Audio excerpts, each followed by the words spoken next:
जब आप finally trading start करने का डिसाइड करते हो, प्रोसेस काफी इंट्यूटिव लगता है। आपके पास कैपिटल है, इंटरेस्ट है और आप अपना पैसा काम पर लगाने के लिए रेडी हो। नेचुरली लगता है कि ये किसी और डिजिटल ट्रांजैक्शन की तरह ही काम करता होगा। आप ऐप खोलते हो, एक स्टॉक सेलेक्ट करते हो और मार्केट प्राइस डायरेक्टली पे कर देते हो। लेकिन स्टॉक मार्केट का कोई फ्रंट डेस्क नहीं होता। आप बस एक्सचेंज फ्लोर पर वॉक करके एक काउंटर से क्लर्क से एक सिंगल शेयर नहीं खरीद सकते। डायरेक्ट एक्सेस की ये एक्सपेक्टेशन फाइनेंशियल इंफ्रास्ट्रक्चर की एक क्रिटिकल रियलिटी को मिस कर देती है। मार्केट पब्लिक के साथ डील नहीं करता। रियलिटी में इंडिविजुअल्स को स्टॉक एक्सचेंज से डायरेक्ट परचेजेस करने से एक्सप्लिसिटली रोका जाता है। एक्सचेंज फंक्शन करता है। क्या ये एक क्लोज्ड इकोसिस्टम है जो सिर्फ ऑथराइज्ड इंस्टीट्यूशनल एंटिटीज की छोटी सी ग्रुप के लिए एक्सेसिबल है? इससे एक लॉजिकल पजल क्रिएट होता है। अगर एक्सचेंज आपके लिए ऑफ लिमिट्स है, तो फिर मिलियंस ऑफ रेगुलर इन्वेस्टर्स कैसे ट्रेड कर पा रही हैं? ये इंटरमीडियरी ब्रोकर होता है। सरोता या ग्रो जैसी कंपनीज ही वो एंटिटीज हैं जो लीगली आपकी तरफ से एक्सचेंज के साथ इंटरैक्ट करने के लिए अलाउड हैं। प्रोसेस समझने के लिए देखो कि जब आप अपनी ऐप में बाय बटन दबाते हो तो क्या होता है। ऐप उस रिक्वेस्ट को एक्सक्लूसिवली ब्रोकर सर्वर्स तक राउट करती है।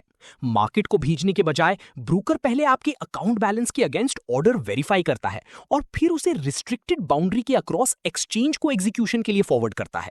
जब एक्सचेंज ट्रेड एग्जीक्यूट कर देता है, ब्रोकर वो कंफर्मेशन वापस आपकी डिवाइस पर रिले करता है।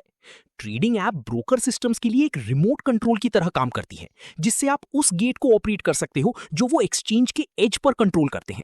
इस डिजिटल ब्रिज और हाई स्पीड इंफ्रास्ट्रक्चर को मेंटेन करना एक्सपेंसिव होता है और ब्रोकर्स ये कॉस्ट्स यूजर पर पास ऑन कर देते हैं। प्राइमरी एक्सपेंस ब्रोकरेज फी होती है, यानी लिटरली वो टोल जो आप प्लेटफॉर्म को अपनी रिक्वेस्ट एग्जीक्यूट करने के लिए देते हो। ये विजुअलाइजेशन दिखाता है कि कैसे वो टोल बेस फीस से आगे एक्सपैंड होता है। आपके कैपिटल के स्लाइसेस एक्सचेंज ट्रांजैक्शन के लिए रिमूव किए जाते हैं। चार्जेस और मैंडेटरी गवर्नमेंट टैक्सेस, ये combined costs regulated stock market में पार्टिसिपेट करने की अनअवॉइडेबल मैथमेटिकल रियलिटी को रिप्रेजेंट करते हैं। क्योंकि ब्रोकर एक लीगल नेसेसिटी है, जो प्लेटफॉर्म आप सिलेक्ट करते हो वही आपकी एग्जीक्यूशन स्पीड, टोटल ओवरहेड और आपके कैपिटल की लॉन्ग टर्म सिक्योरिटी डिसाइड करता है। सिस्टेमिक रिलायबिलिटी सबसे पहली प्रायोरिटी है। आपको ऐसा प्लेटफॉर्म चाहिए जो मार्केट वॉलेटिलिटी के हाई वॉल्यूम स्ट्रेस के दौरान भी स्टेबल और रिस्पॉन्सिव रहे। इंटरफेस भी फ्रिक्शनलेस होनी चाहिए। कंफ्यूजिंग लेआउट मैन्युअल एरर्स का रिस्क बढ़ा देता है, जो एग्जीक्यूशन के टाइम कॉस्टली मिस्टेक्स तक ले जा सकता है। फाइनली, फी ट्रांसपेरेंसी क्रिटिकल है। अगर ब्रोकर अपने ट्रांजैक्शन चार्जेस को ऑब्सक्योर करता है, ये हिडन कॉस्ट्स धीरे धीरे आपकी कंपाउंड ग्रोथ को ओवर टाइम इरोड कर देंगे। ब्रोकर सिलेक्ट करना बेसिकली एक लॉन्ग टर्म फाइनेंशियल पार्टनर ढूंढना है जो आपको ग्लोबल फाइनेंशियल सिस्टम में एंटर करने में हेल्प करे।